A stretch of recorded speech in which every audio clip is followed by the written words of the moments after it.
New Comic Book Day is this Wednesday, so let's take a look at all the books coming out so I can tell you what's on the pull list.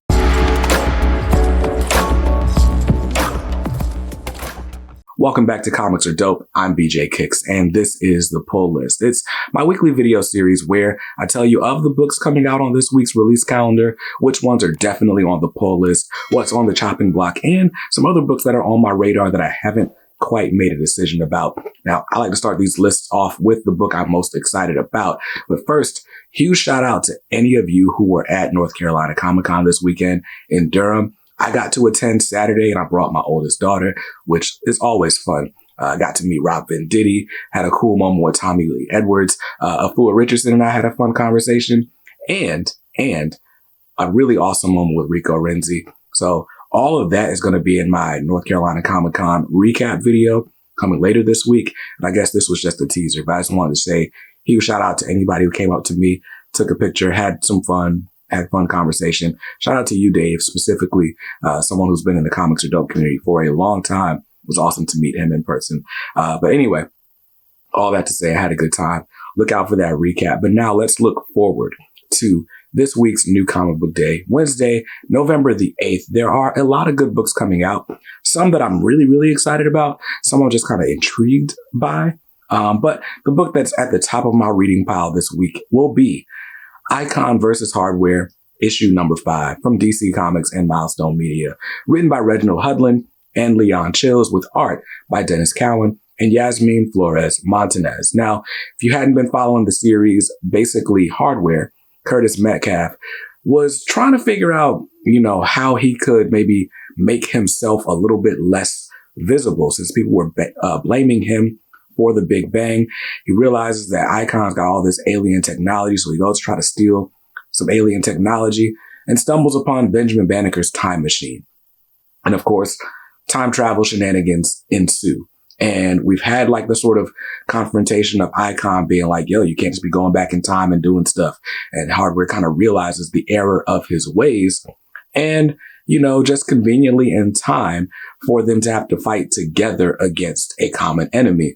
What's been interesting about this, the sort of twist with this, has been who these common enemies are. It seems that we are poised for a crossover between the Milestone Universe and the proper DC universe. The way they're going about it, the way it's being executed, feels a little iffy, especially after the events of the Gotham War. I'm like, are these offices even talking to each other? But I'm curious to see how it ends since this is the last issue.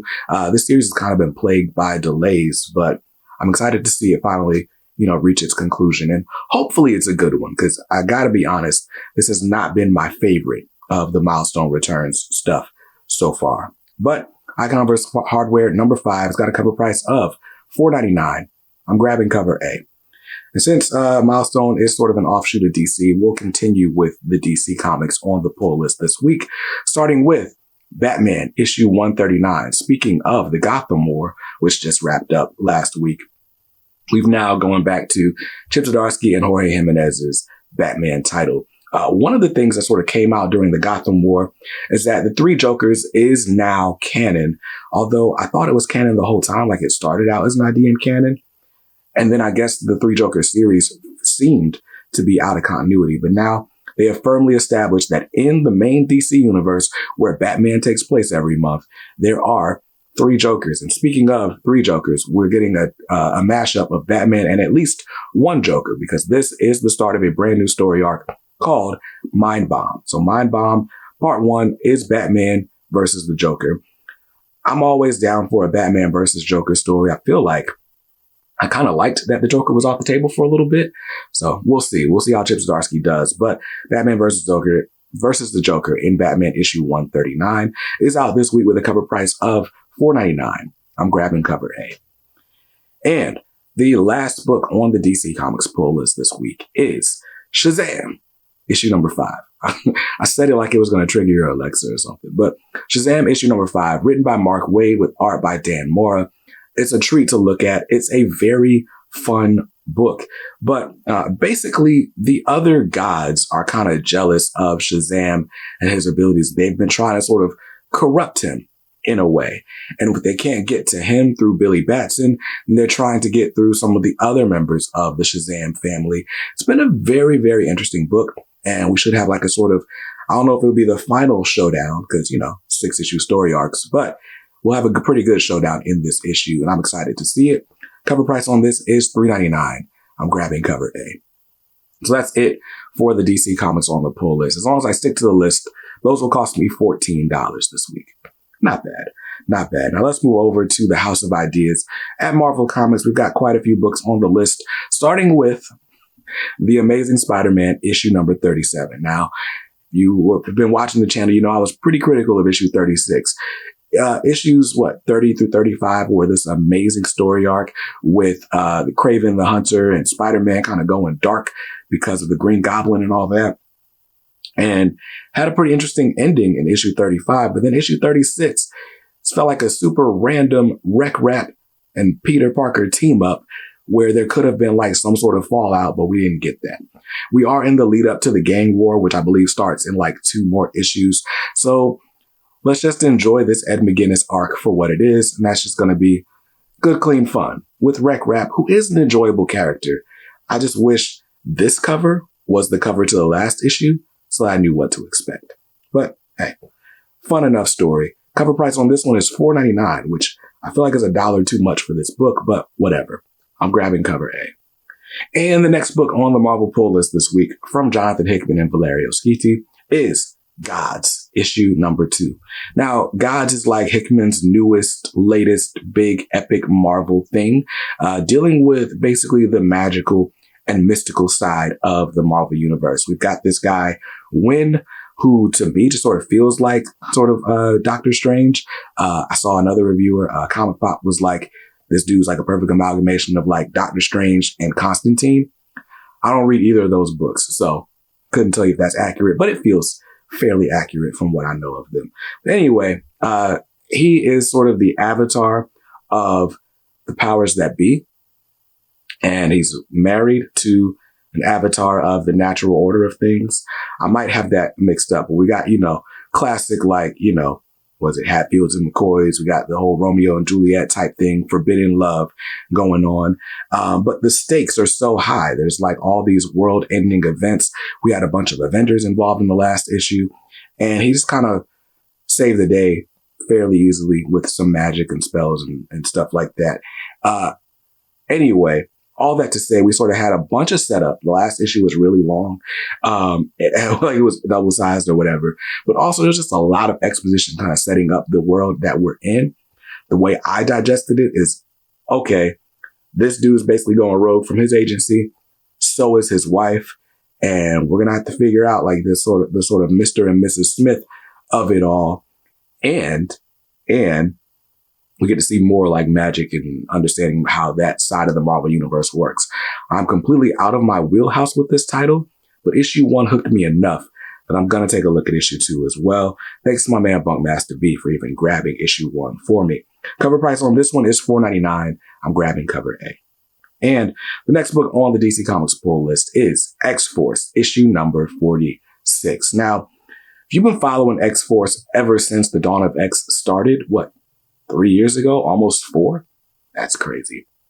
Then you know that Colossus has been compromised for quite some time, and we are finally getting a conclusion to that story arc, a resolution to that plot thread, as we are in the middle of the fall of X. So we're going to see Colossus, Peter Rasputin, versus his brother Mikhail, finally, after 45 issues. But X-Force issue number 46 is out this week with a cover price of $3.99. I'm grabbing cover A. And the last book on the Marvel pull list is X-Men Red, issue number 17.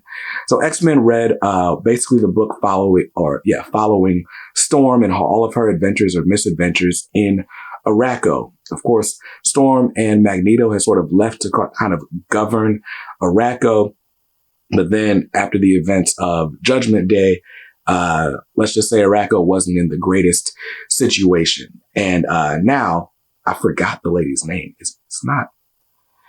I forgot the lady who was in charge of Arakko when it was just an island, but she had kind of got vanished and she was Apocalypse's wife. she came back. She's not all that pleased with how things are going. And now Apocalypse is back. So we're going to see just what Apocalypse's vision for everything is, especially now that Orchis and their plan is sort of taken off. And, mutants are under attack. Mutants are under attack, and Araco is going to be a key in getting all this resolved. So enter Apocalypse, not the Apocalypse clone from a couple issues ago that I thought was Apocalypse. I don't know, confusing stuff, but it's all here. Cover price on this is $3.99, and I'm grabbing cover A. And that's it.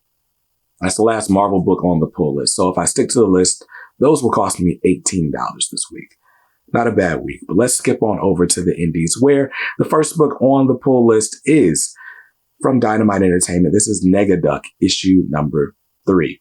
Nega Duck has been fun. Nega Duck being Darkwing's sort of dark opposite evil clone.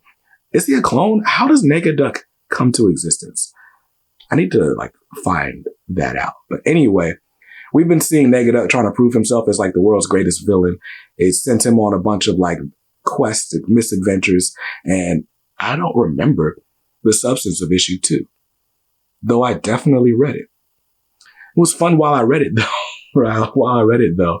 Anyway, we're going to see him further trying to grab the MacGuffin and prove himself and kind of become an evil, or be the biggest evil villain before every other evil villain can kind of take that spot.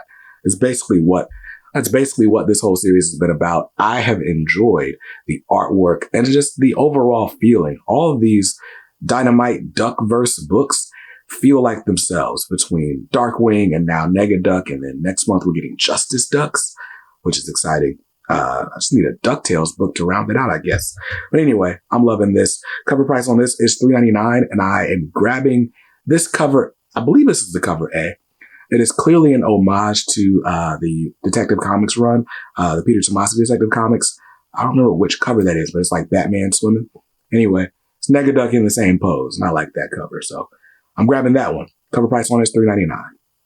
And the next book on the indie pull list. Well, before we get to the next book, I have a bit of a confession to make. So this was supposed to be the last issue of Teenage Mutant Ninja Turtles that I bought.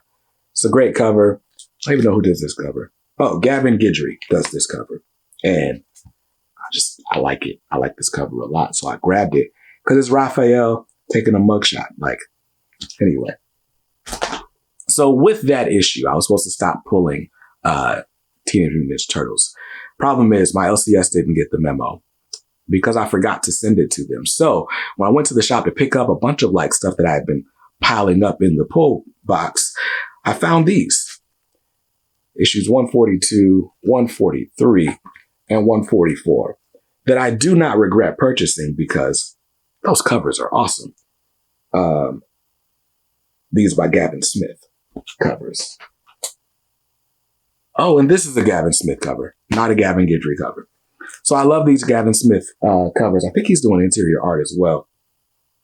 But anyway, because I like those covers, I wasn't mad at buying them. But the other reason that I bought them is because I just found out that Sophie Campbell's run on the TMNT is ending with issue 150. In fact, the book on the pull list this week is Teenage Mutant Ninja Turtles 145, which starts the road to 150, which will be, again, Sophie Campbell's last issue on the title. And then we'll enter the dawn of a new era, as Scar once said.